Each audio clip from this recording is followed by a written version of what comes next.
How do you build your own strategy? Beginner series 108, after that there's only 109, and then you've finished beginner series 100.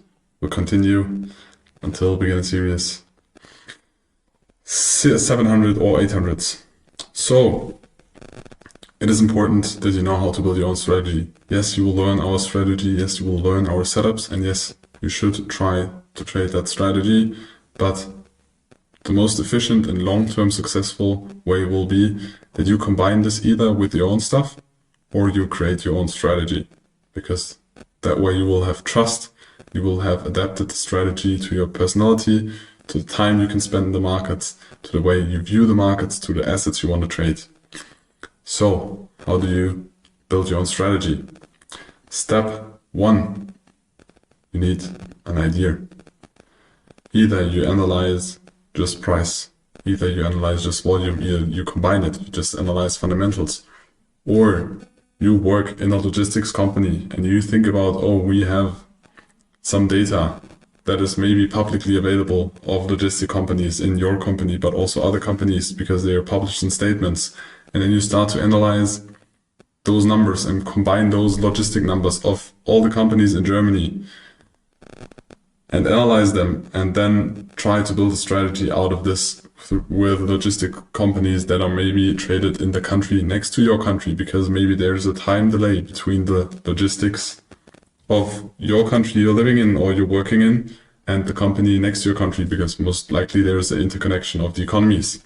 Just an idea. Or you start to analyze the weather of a specific region, because when the weather is good, maybe a commodity or oranges are less likely to grow, or something is produced less, or more oil is needed. So there can be a lot of strategies, either just technical or fundamental, but you need an idea and then you need to test it in the next step. Then you need to define the strategy, so you have an idea, then you test it, then you define the strategy. It can be discretionary, but you still should write down or define or write down some context or the process, and then you need to execute it. After you falsified it and you tested it, you defined it, you wrote it down, you need to execute it and you need to test it live. And when you test live, you still need to continue to evaluate it. So to falsify it, to improve it, to add a new idea, to add a new component to the strategy. So most of the time strategies are no static thing. You adapt strategies to market conditions, to volatility, to new assets. And it's not you create a strategy one time. Yes, it's gonna most likely work for a long time, but at some point most likely it will not work, because the more people you know about an edge, it's less likely that it will work out. We know that our strategies that we trade, most likely they will work for maybe a couple of years, but at some point maybe they will not work anymore because there are new algorithms, or the price behavior changes because asset classes are now open 24/7 in 5 years in the future or 10 years in the future. We don't know that, and you don't know that as well. So this is the general process or circle, or step 1 is always the idea. Secondly, then, at some point, you need to define the risk management. So you should know your risk profile, and that should be based on your personal risk aversion. So how much are you willing or comfortable to risk? It's different. When you don't have a family, when you don't have somebody relying on you, your risk appetite, in my opinion, should be way higher than if you have a family, if you have a partner, or not that much saving, then you should be way more risk averse. But you need to define this for yourself and the strategy. Then the metrics of your strategy, like what are the fundamentals, price, what's the volume, what's the data you analyze, what are the market conditions, what's the asset, what's the liquidity, when's the asset going to change, are we in a highly liquid phase, are we in a less liquid phase, do we have more volatility, less volatility, high interest rates, low interest rates, what market conditions does your asset work on, do you prefer more volatile market conditions, or do you prefer less volatile market conditions like second half of December, or very often in the summer where you have less volatility? You need to define this as well. And you need the risk management, which is the essential part. How much are you going to risk per trade? How much are you going to risk in general? But we will dive deeper into that in the next modules. I think it is going to be series 600, where we have an own series just about risk management. Step 3 then is monitoring and journaling, because you need to re-evaluate your strategy and adapt it to market conditions, or improve it, or simplify it. So you need to track your trades. You can use a software, you can also do it manually. For example, in my FX book, FX Blue, just pen and paper, the things we went through in the journaling part already. And you also need to keep an active personal journal of your trades, so you also see the process. Did you stick to your strategy, and was there a loss because the strategy created a loss, or was there a loss because you behaved differently because you did not stick to the process? And in step 4, you need to build a daily routine so you can implement and execute your strategy.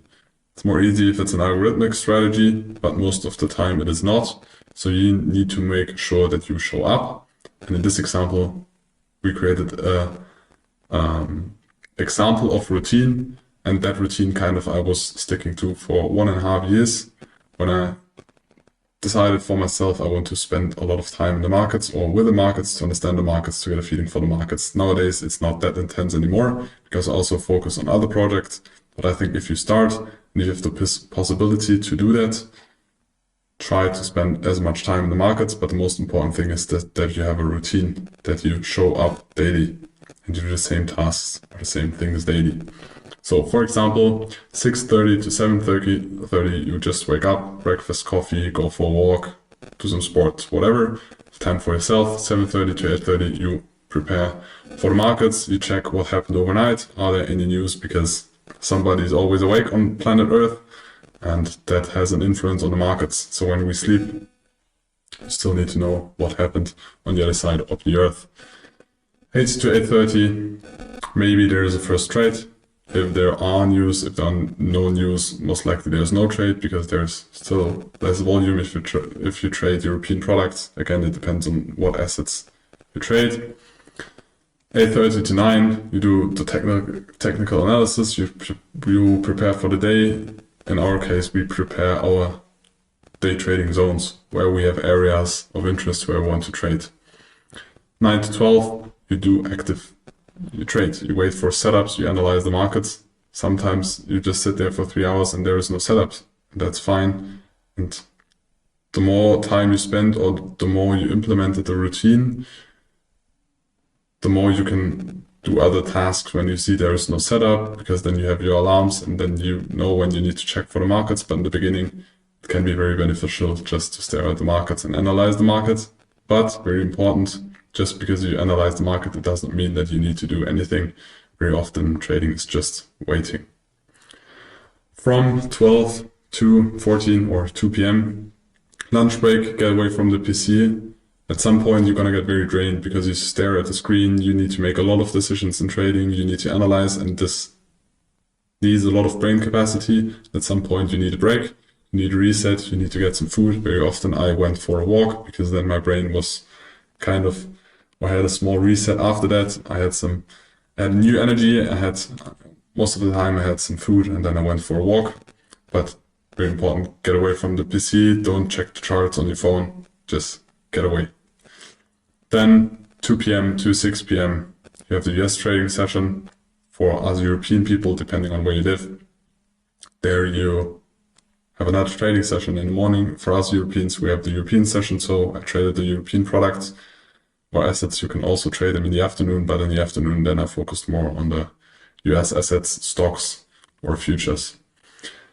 Then 6 to 6:30 p.m, then you should evaluate your trades, or you should implement all the information into your journal that you maybe have missed during the trades.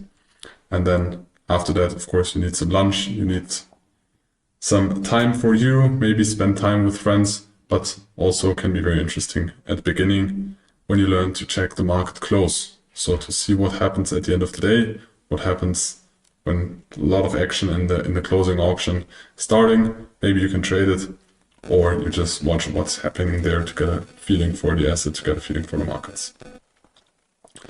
Most important thing is you build daily routine that improves your focus and neutrality, because you need to be neutral. You should be at the markets every day.